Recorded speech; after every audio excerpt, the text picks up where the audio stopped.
ಸ್ಥಿತಿಲಯೋ ನಿಯತಿಪ್ರದಾಯ ಜ್ಞಾನಪ್ರದಾಯ ವಿಬುಧಾಸುರಸೌಖ್ಯ ದುಃಖ ಸತ್ಕಾರಣಾಯ ವಿತತಾಯ ನಮೋ ನಮಸ್ತೆ. ನಾರಾಯಣಂ ಸುರಗುರುಂ ಜಗದೇಕನಾಥಂ ಭಕ್ತಪ್ರಿಯಂ ಸಕಲಲೋಕ ನಮಸ್ಕೃತಂ ಚ ತ್ರೈಗುಣ್ಯವರ್ಜಿತಮಜಂ ವಿಭುಮಾದ್ಯಮೀಶಂ ವಂದೇ ಭವಗ್ನಮರಾಸುರಸಿದ್ಧವಂದ್ಯಂ. ನಾರಾಯಣಂ ನಮಸ್ಕೃತ್ಯ ನರಂ ಚೈವ ನರೋತ್ತಮಂ ದೇವೀಂ ಸರಸ್ವತೀಂ ವ್ಯಾಸಂ ತತೋ ಜಯಮುದೀರಯೇತ್.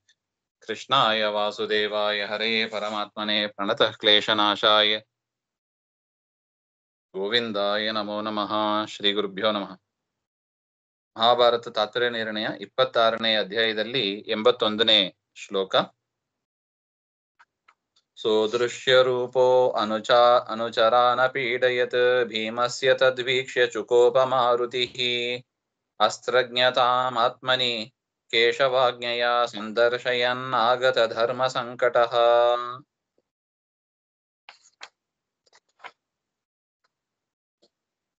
ಸಹ ಅಲಂಬುಸಃ ಅದೃಶ್ಯ ರೂಪಸ್ಸನ್. ಹಿಂದೆ ನೋಡಿದಂತೆ ಅಲಂಬುಸ ರಾಕ್ಷಸ ಅವನು ಭೀಮನ ಬಾಣದಿಂದ ಅದೃಶ್ಯನಾಗ್ಬಿಟ್ಟ. ಅವನು ಏಟು ತಿಂದವನಾಗಿ ಪೀಡಿತನಾಗಿ ಅದೃಶ್ಯನಾದ. ಅವನು ಅದೃಶ್ಯವಾಗಿ ಇದ್ದು ಯುದ್ಧ ಮಾಡ್ತಾ ಇದ್ದಾನೆ. ಅದೃಶ್ಯನಾಗಿ ಇದ್ದು ಭೀಮಸ್ಯ ಅನುಚರಾನ್ ಅಪೀಡಯತ್, ಭೀಮನ ಅನುಚರರು ಅನುಯಾಯಿಗಳು ಅವರನ್ನ ತೊಂದರೆ ಮಾಡಿದ. ಮಾರುತಿ ತದ್ವೀಕ್ಷ್ಯ ಚುಕೋಪ, ಅದನ್ನು ನೋಡಿ ಭೀಮಸೇನ ದೇವರಿಗೆ ಸಿಟ್ಟು ಬಂತು. ಆಗತಂ ಪ್ರಾಪ್ತಂ ಧರ್ಮೇ ಸಂಕಟಂ ಯಸ್ಯ ಸಹ. ಈಗ ಸಿಟ್ಟು ಬಂತು. ಅಸ್ತ್ರ ಪ್ರಯೋಗ ತಾನು ಮಾಡ್ಲಿಕ್ಕೆ ಬರೋದಿಲ್ಲ. ಯಾಕೆ ಅಸ್ತ್ರ ಪ್ರಯೋಗ ಯಾಕೆ ಮಾಡ್ಬೇಕು ಅಂದ್ರೆ ಅವನ ಎದುರುಗಡೆ ಕೂತು ಯುದ್ಧ ಮಾಡ್ತಾ ಇಲ್ಲ, ಅವನ ಅದೃಶ್ಯನಾಗಿ ಯುದ್ಧ ಮಾಡ್ತಾ ಇದ್ದಾನೆ. ಆದರೆ ಅಸ್ತ್ರ ಪ್ರಯೋಗ ಮಾಡಿದ್ರೆ ಅದು ಧರ್ಮ ಹಾನಿ. ಯಾಕೆ? ಅದು ಅಸ್ತ್ರ ಅಂದ್ರೆ, ಅಸ್ತ್ರ ಪ್ರಯೋಗ ಅಂದ್ರೆ ಆ ಅಸ್ತ್ರಕ್ಕೆ ಅಭಿಮಾನಿ ದೇವತೆಗಳು ಅಂತ ಇರ್ತಾರೆ, ಅವರನ್ನ ಕರೆಸಿ ಪ್ರಾರ್ಥನೆ ಮಾಡಿ ನೀನು ಹೋಗಿ ಅವನನ್ನ ಸಂಹಾರ ಮಾಡು ಹಾಗೆ ಅಂತ ಪ್ರಾರ್ಥನೆ ಮಾಡೋದು. ಈ ರೀತಿಯಾಗಿ ಮಾಡೋದು ಅದು ಸಕಾಮ ಕರ್ಮ ಆಗ್ತದೆ, ನಿಷ್ಕಾಮ ಕರ್ಮ ಆಗೋದಿಲ್ಲ ಅಂತ. ಅದರಿಂದ ಭೀಮಸೇನ ದೇವರಿಗೆ ಈಗ ಅಲಂಬುಸ ರಾಕ್ಷಸ ಎದುರುಗಡೆ ಬಂದು ಯುದ್ಧ ಮಾಡ್ತಾ ಇಲ್ಲ, ತನ್ನ ಹಿಂಬಾಲಿಸಿದವರನ್ನ ಪೀಡಿಸ್ತಾ ಇದ್ದಾನೆ. ತಾನು ಅಸ್ತ್ರ ಪ್ರಯೋಗ ಮಾಡಿದ್ರೆ ಧರ್ಮಚ್ಯುತಿ ಆಗ್ತದೆ. ಈ ರೀತಿಯಾದ ಒಂದು ಧರ್ಮ ಸಂಕಟಕ್ಕೆ ಇದನ್ನ ಧರ್ಮ ಸಂಕಟ ಅಂತ ಕರೀತಾರೆ. ಆ ಸಂದರ್ಭದಲ್ಲಿ ಏನ್ ಮಾಡೋದು ಅಂತ, ಅಸ್ತ್ರ ಪ್ರಯೋಗೇ ಭಗವದ್ ಧರ್ಮ ಹಾನಿ. ಅಸ್ತ್ರ ಪ್ರಯೋಗ ಮಾಡಿದ್ರೆ ಶುದ್ಧ ಭಾಗವತ ಧರ್ಮದ ಹಾನಿ ಆಗ್ತದೆ. ಅಪ್ರಯೋಗೆ ಸ್ವಾನುಚರ ಹಾನಿ. ಅಸ್ತ್ರ ಪ್ರಯೋಗ ಮಾಡದೇ ಇದ್ರೆ ತನ್ನ ಅನುಚರರ ನಾಶ ಆಗ್ತದೆ. ಇತಿ ಧರ್ಮ ಸಂಕಟಂ. ಈ ರೀತಿಯಾದ ಒಂದು ಧರ್ಮ ಸಂಕಟ ಬಂತು ಅಂತ ಹೇಳ್ತಾ ಇದ್ದಾರೆ. ತ್ವಾಷ್ಟ್ರಾಸ್ತ್ರಮಾಧತ್ತ ಸ ಕಾಮ್ಯ ಕರ್ಮ ಹೀನೋಪಿ ಭೀಮಸ್ತತ ಉತ್ಥಿತಾಶರಾಃ ತೇ ಬಾಣವರ್ಯಾಸ್ತದೃಶ್ಯ ವೇಧಿನೋ ರಕ್ಷೋ ವಿಧಾರ್ಯ ಬಿವಿಶುರ್ ಧರಾತಲಂ. ಸಹ ಭೀಮಃ ಕಾಮ್ಯಕರ್ಮ ಹೀನ ಅಪಿ ಕೇಶವಾಜ್ಞೆಯ. ಆಗ ಪರಮಾತ್ಮನ ಆಜ್ಞೆ ಆಯ್ತು, ಏನು ನೀನು ಅಸ್ತ್ರ ಪ್ರಯೋಗ ಮಾಡು ಹಾಗೆ ಅಂತ. ಅದರಿಂದ ಕಾಮ್ಯಕರ್ಮ ಮಾಡುವವರಲ್ಲ, ಯದ್ಯಪಿ ಪರಮಾತ್ಮನ ಆಜ್ಞೆ ಇತ್ತು, ಅದರಿಂದ ಏನ್ ಮಾಡಿದ್ರು, ಅಸ್ತ್ರ ಪ್ರಯೋಗ ಮಾಡಿದ್ರು. ಕೇಶವಾಜ್ಞೆಯ ಆತ್ಮನಿ ಅಸ್ತ್ರಜ್ಞತಾಂ ಸಂದರ್ಶಯನ್. ತನ್ನಲ್ಲಿ ಅಸ್ತ್ರವಿದ್ಯೆ ಇದೆ ಹಾಗೆಂಬುದನ್ನ ಬೇರೆಯವರಿಗೆ ಗುರುತಿಸಬೇಕು. ನೀವು ಸುಮ್ನೆ ಹೇಳ್ತಾ ಇದ್ದೀರಿ ಭೀಮಸೇನ ದೇವರಿಗೆ ಅಸ್ತ್ರವಿದ್ಯೆನೆ ಬರೋದಿಲ್ಲ, ಹಾಗೆ ಯಾಕೆ ಹೇಳ್ಬಾರ್ದು ಹಾಗೆ ಅಂತ ಹೇಳಿದ್ರೆ, ಅದಕ್ಕೆ ಉತ್ತರ ಕೊಡುವುದಕ್ಕಾಗಿಯೂ ಕೂಡ ಭೀಮಸೇನ ದೇವರು ಅಲಂಬುಸ ರಾಕ್ಷಸ ಜೊತೆಗೆ ಅಸ್ತ್ರ ಯುದ್ಧವನ್ನು ಮಾಡ್ತಾರೆ. ಎರಡು ಕಾರಣ. ಒಂದು, ಪರಮಾತ್ಮನ ಆಜ್ಞೆ ಆಯ್ತು, ತನ್ನ ಭಕ್ತರು ಅನುಚರರು ನಾಶವಾಗ್ತಾ ಇದ್ದಾರೆ, ಅದಕ್ಕಾಗಿ ಅಸ್ತ್ರ ಪ್ರಯೋಗ ಅನಿವಾರ್ಯ. ಇನ್ನೊಂದು, ತನಗೂ ಕೂಡ ಅಸ್ತ್ರವಿದ್ಯೆ ಗೊತ್ತಿದೆ, ಇದು ಜನರು ಬಾಯಿಂದ ಹೇಳತಕ್ಕದಲ್ಲ, ಮಾಡಿ ಪ್ರಾಕ್ಟಿಕಲ್ ಆಗಿ ತೋರಿಸಬೇಕು. ಅದರಿಂದ ಭೀಮಸೇನ ದೇವರು ತಾವು ಅಸ್ತ್ರ ಪ್ರಯೋಗವನ್ನು ಪರಮಾತ್ಮನ ಆಜ್ಞೆಯಿಂದ ಮಾಡಿದ್ರು. ತ್ವಾಷ್ಟ್ರಾಸ್ತ್ರ ಅಂತ, ತ್ವಷ್ಟೃ ದೇವತೆಯಿಂದ ಅಭಿಮನ್ಯವಾದ ಆ ಒಂದು ಅಸ್ತ್ರವನ್ನ ಸ್ವೀಕಾರ ಮಾಡ್ತಾರೆ ಭೀಮಸೇನ ದೇವರು. ತತಃ ಅಸ್ತ್ರಾತ್ ಶರಾಹ ಉತಿತಾಹ ಉತ್ಪನ್ನಾಹ ಅದೃಶ್ಯ ವೇದಿನಃ ತೇನ ಬಾಣವರ್ಯಾಃ ತತ್ ರಕ್ಷಃ ವಿದಾರ್ಯ ಧರಾತಲಂ ಆವಿವಿಷು. ಆ ಅಸ್ತ್ರ ಏನ್ ಮಾಡಿತ್ತು, ಅದೃಶ್ಯನಾಗಿ ಇದ್ದ ಆ ಒಂದು ಬಾಣಗಳನ್ನೆಲ್ಲ ಬಿಡ್ತಾ ಇತ್ತದು. ಅಂತಹ ಶ್ರೇಷ್ಠವಾದ ಬಾಣಗಳು ಬಿಟ್ಟು ರಾಕ್ಷಸಂ ವಿದಾರ್ಯ, ಆ ರಾಕ್ಷಸನನ್ನ ಸೀಳಿ ಭೂಮಿಗೆ ಬರ್ತಾ ಇತ್ತು ಅಂತ. ಅರ್ಥ ಅದ್ಭುತವಾದದ್ದು.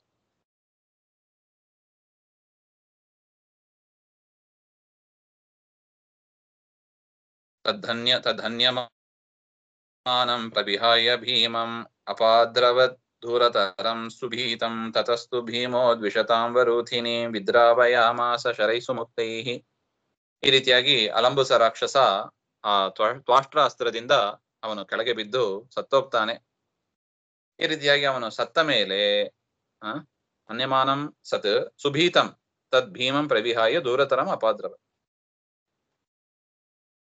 ಅವನನ್ನ ಸೀಳಿ ಬಂತು, ಅವನಿನ್ನು ಸತ್ತಿಲ್ಲ ಅಂತಾರೆ. ಅದೇ ಅದನ್ನ ನೋಡಿ ದೂರತರಂ ಅಪಾದ್ರವ, ಭೀಮಸೇನ ದೇವರಿಗೆ ಅವರ ಹತ್ರ ತನ್ನ ಆಟ ನಡೆಯೋದಿಲ್ಲ ಅಂತ ಹೇಳಿ ಆ ರಾಕ್ಷಸ ದೂರ ಹೋಗ್ತಾನಂತ. ಅಪಾದ್ರವತ್ ತತಃ ಸ ಭೀಮಶ್ಚ ದ್ವಿಷತಾಂ ಶತ್ರುಣಾಂ ವರೂಥಿನೀಂ ಸೇನಾಂ ಸುಮುಕ್ತೈಃ ಶರೈಃ ವಿದ್ರಾವಯಾಮಾಸ. ತದನಂತರ ಭೀಮಸೇನ ದೇವರು ಶತ್ರುಗಳ ಸೈನ್ಯ, ಆ ಕೌರವರ ಸೈನ್ಯವನ್ನ ಬಾಣಗಳಿಂದ ಓಡಿಸಿದರು ಅಂತ ಹೇಳ್ತಾ ಇದ್ದಾರೆ. ತದೈವ ಕೃಷ್ಣ ತನಯ ಸಮೇತ ಜಗ್ನುಶಲಂ ಸಂಯತಿ ಸೌಮದತ್ತಿಂ ಅಲಂಬು ಸಂಪ್ರಾಪ ತದಾ ಘಟೋತ್ಕಚಃ ಪರಸ್ಪರಂ ತೌ ರಥಿನಾವಯುಧ್ಯತಾಂ. ತಥೈವ ಕೃಷ್ಣಾತನಯಾಹ, ದ್ರೌಪದಿ ದೇವಿಯ ಮಕ್ಕಳ ಅವರು ಕೂಡ ಮಿಲಿತಾಹ, ಎಲ್ಲ ಒಟ್ಟಿಗೆ ಸೇರಿದವರಾಗಿ ಯುದ್ಧದಲ್ಲಿ ಸೌಮದತ್ತಿಂ ನಾಮ್ನ ಶಲಂ ಜಗ್ನುಹು, ಸೌಮದತ್ತಿ ಎನ್ನುವತಕ್ಕವನನ್ನ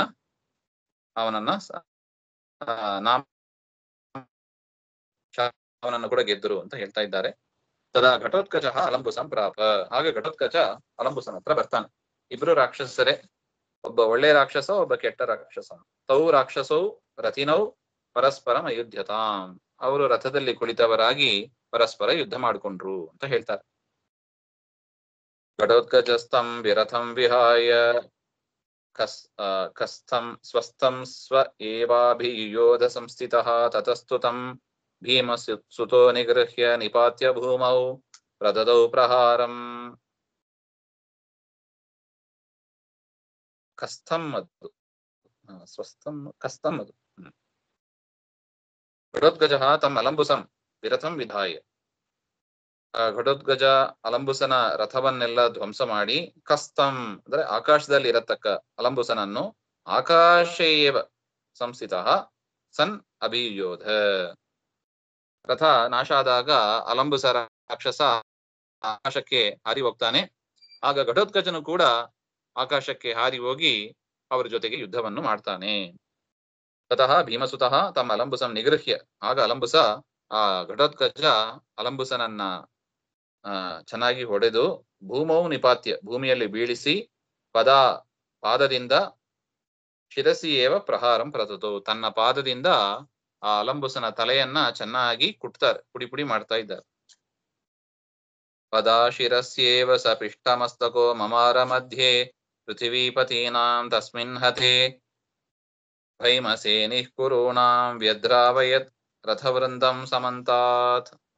ಸಹ ಅಲಂಬುಸಃ ಪಿಷ್ಟಮಸ್ತಕಃ, ಅವನ ತಲೆ ಪುಡಿ ಪುಡಿ ಆಯ್ತು. ಅಲ್ಲ, ಆ ರಾಕ್ಷಸ ಘಟೋತ್ಕಚನ ತಲೆ ತುಳಿದದ್ರಿಂದ ಅಲಂಬುಸ ರಾಕ್ಷಸನ ತಲೆ ಪುಡಿ ಪುಡಿ ಆಯ್ತು. ಚೂರ್ಣೀಕೃತ ಮಸ್ತಕ ಸನ್ ಪೃಥ್ವೀಪತೀನಾಂ ರಾಜ್ಞಾಂ ಮಧ್ಯೆ ಮಮಾರ, ಅನೇಕ ರಾಜರ ಮಧ್ಯದಲ್ಲಿ ಅವನು ದೇಹವನ್ನು ಬಿಟ್ಟ ಅಂತ ಹೇಳ್ತಾ ಇದ್ದಾರೆ. ಈ ರೀತಿಯಾಗಿ ಅಲಂಬುಸ ರಾಕ್ಷಸ ಘಟೋತ್ಕಚನಿಂದ ಸಾಯ್ತಾನೆ.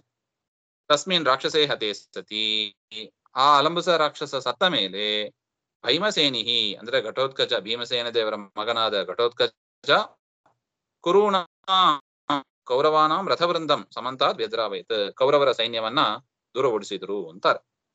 ತದಾ ಸದತ್ ಕೃತವರ್ಮಾರಥೇನ ಸೇನಾಂ ಪಾಂಡೂನಾಂ ಶರವರ್ಷಂ ಪ್ರಮುಂಚನ್ ದದೌ ವರಂ ತಸ್ಯ ಹಿ ಪೂರ್ವಮಚ್ಯುತಃ ಪ್ರೀತಸ್ತುತ್ಯ ಸರ್ವಜಯಂ ಮುಹೂರ್ತೆ.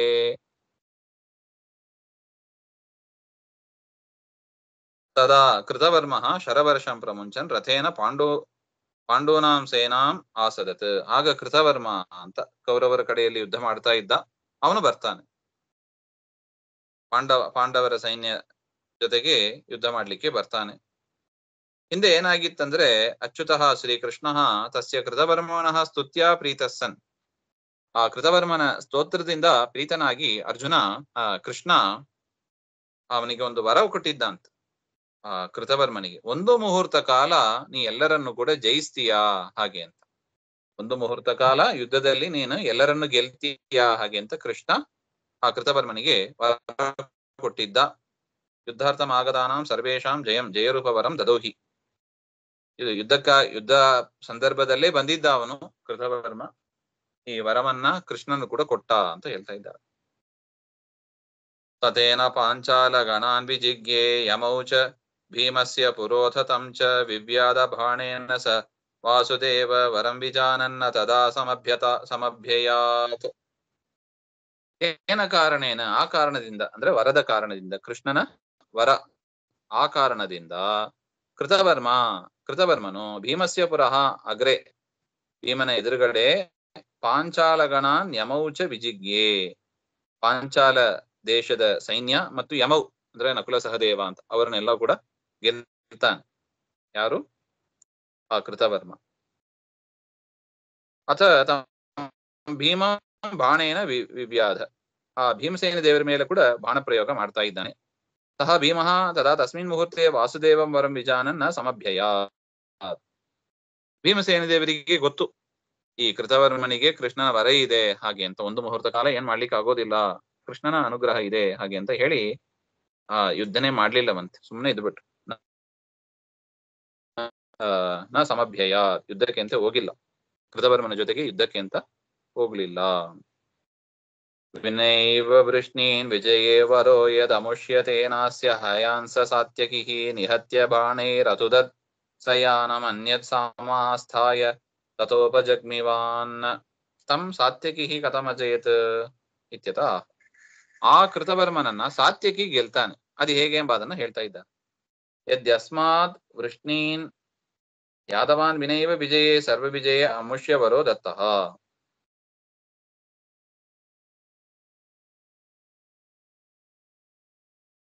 ವೃಷ್ಣಿ ವಂಶದವರನ್ನ ಬಿಟ್ಟು ಎಲ್ಲರನ್ನೂ ನೀನು ಗೆಲ್ತೀಯಾ ಹಾಗೆ ಅಂತ ವರ ಕೊಟ್ಟಿದ್ರು.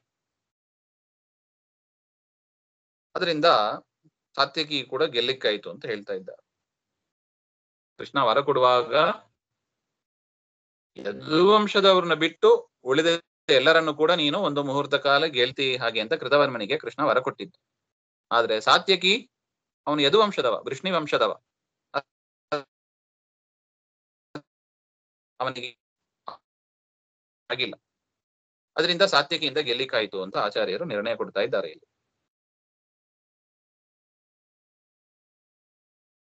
ತೇನ ಕಾರಣೇನ ಅಸ್ಯ ಕೃತವರ್ಮನಃ ಹಯಾನ್, ಆ ಕೃತವರ್ಮನ ಕುದುರೆಗಳನ್ನು ಸಾತ್ಯಕಿ ಸಂಹಾರ ಮಾಡಿ ಬಾಣೈಹಿ ಅತುದತ್, ಬಾಣದಿಂದ ತುಂಬಾ ಪೀಡಿಯನ್ನು ಕೊಟ್ಟ. ಸಹ ಕೃತವರ್ಮ ಅನ್ಯದ್ಯಾನಂ ಸಮಾಸ್ತಾಯ, ಮತ್ತೊಂದು ರಥದಲ್ಲಿ ಕುಳಿತವನಾಗಿ ಸಾತ್ಯಕೇಯ ಸಕಾಶಾತ್ ಅಪಜಗ್ನಿವ, ಸಾತ್ಯಕೇಯರ ಜೊತೆಯಿಂದ ಅವನು ಪಲಾಯನನಾದ, ಓಡಿಯೋದ ಅಂತ ಅರ್ಥ. ತದಾ ಹರಿ ಪಾಂಚಜನ್ಯಂ ಸುಘೋಷಂ ಆಪೂರಯಾಮಾಸ ಜಯೇ ಅಭಿಯುಧ್ಯತಿ ಕರ್ಣಾದಿಭಿರ್ದ್ರೌಣಿ ಮುಖೈರಿಪೂಣಾಂ ಬಲಪ್ರಹಾಣಾಯ ಪರಸ್ಪರೇಭ್ಯಃ. ತದಾ ಆಗ ದ್ರೋಣಮುಖೈಹಿ ಕರ್ಣಾದಿಭಿಹಿ, ದ್ರೋಣ ಕರ್ಣ ಇವರೇ ಎಲ್ಲರೂ ಕೂಡ ಜಯೇ ಅರ್ಜುನೇ ಅಭಿಯುದ್ಧತೆ ಸತಿ, ಅರ್ಜುನ ಅವ್ರ ಜೊತೆಗೆಲ್ಲ ಯುದ್ಧ ಮಾಡ್ತಾ ಇದ್ದಾನೆ. ದ್ರೋಣ ಕರ್ಣ ಅವ್ರ ಜೊತೆಗೆಲ್ಲ ಅರ್ಜುನ ಯುದ್ಧ ಮಾಡ್ತಾ ಇರುವಾಗ ಪರೇಭ್ಯ ಪರಹ, ಎಲ್ಲರಿಗಿಂತಲೂ ಉತ್ತಮನಾದ ಶ್ರೀಹರಿ ರಿಪೂಣಾಂ ಬಲಪ್ರಹಾಣಾಯ, ಶತ್ರುಗಳ ಸೈನ್ಯವನ್ನ ನಾಶ ಮಾಡಬೇಕು ಎನ್ನುವುದಕ್ಕಾಗಿ ಬಲನಾಶಾರ್ಥಂ ಸುಘೋಷಂ ಸುತರಾಂ ಘೋಷಃ ಧ್ವನಿ, ಭಾರಿ ಚೆನ್ನಾಗಿ ಧ್ವನಿ ಮಾಡತಕ್ಕದ್ದು ಸುಘೋಷ ಅಂತ ಸುಘೋಷವನ್ನು ಆ ಪಾಂಚಜನ್ಯ, ಭಾರಿ ಒಳ್ಳೆ ನಾದವನ್ನ ಆ ಪಾಂಚಜನ್ಯ ಶಂಖದಲ್ಲಿ ತಾನು ಇಟ್ಟ ಅಂತ ಅರ್ಥ. ಅಂದ್ರೆ ಏನರ್ಥ? ಶಂಖಧ್ವನಿ ಮಾಡಿದ. ಆ ಧ್ವನಿ ಭಾರಿ ಸುಘೋಷ, ಭಾರಿ ಬಲಿಷ್ಠವಾಗಿತ್ತು. ಎಷ್ಟು ಬಲಿಷ್ಠ ಅಂದ್ರೆ ಶತ್ರುಗಳ ಸೈನ್ಯ ಅವರ ಎದೆ ಒಡೆದೋಗಿ ಕೆಳಗೆ ಬೀಳ್ಬೇಕು, ಆ ರೀತಿಯಾದ ಧ್ವನಿಯನ್ನು ಮಾಡಿದ ಅಂತ ನೋಡಿ. ಕೃಷ್ಣ ಯದ್ಯಪಿ ತಾನು ಆಯುಧ ಹಿಡಿಯೋದಿಲ್ಲ ಅಂತ ಪ್ರತಿಜ್ಞೆ ಮಾಡಿದ್ದ, ಆದರೂ ಕೂಡ ಬರೀ ಶಂಖ ಊದುವುದರಿಂದಲೇ ಶತ್ರುಗಳ ಸಂಹಾರ ಆಗೋಯ್ತು ನೋಡಿ. ಎಷ್ಟೋ ಶತ್ರುಗಳು ಬಿದ್ದೋದ್ರು. ಕೃಷ್ಣನ ಅನುಗ್ರಹ ಪಡಿಬೇಕು ಎಂಬ ಅದು ಮುಖ್ಯ ತಾತ್ಪರ್ಯ ನೋಡಿ. ಏನೇ ಇರ್ಲಿ ಅರ್ಜುನ ಕರೆಕ್ಟ್ ಆಗಿ ಆಪ್ಟ್ ಮಾಡಿದ ನೋಡಿ. ಕೃಷ್ಣ ಹತ್ರ ಇಬ್ರು ಬಂದ್ರು, ಅರ್ಜುನ ದುರ್ಯೋಧನ. ಆದರೆ ಅರ್ಜುನ ಬುದ್ಧಿವಂತಿಕೆಯಿಂದ ಕೃಷ್ಣನನ್ನೇ ಆಯ್ಕೆ ಮಾಡ್ಕೊಂಡ. ಅದರಿಂದ ಎಂಥ ಅದ್ಭುತವಾದ ಅನುಗ್ರಹ ನೋಡಿ. ಪಾಂಚಜನ್ಯ ಶಂಖನಾದದಿಂದಲೇ ಅನೇಕ ರಾಕ್ಷಸ ಶತ್ರುಗಳ ಸೈನ್ಯವನ್ನು ಸಂಹಾರ ಮಾಡಿದ ಅಂತ ಬರುತ್ತದೆ. ಮುಂದಿನ ವಿಚಾರ ಮತ್ತೆ ನೋಡೋಣ. ಶ್ರೀಮಧ್ವಾಂತರ್ಗತ ಶ್ರೀಕೃಷ್ಣ ಅರ್ಪಣಮಸ್ತು. ಶ್ರೀಹರೇ ನಮಃ.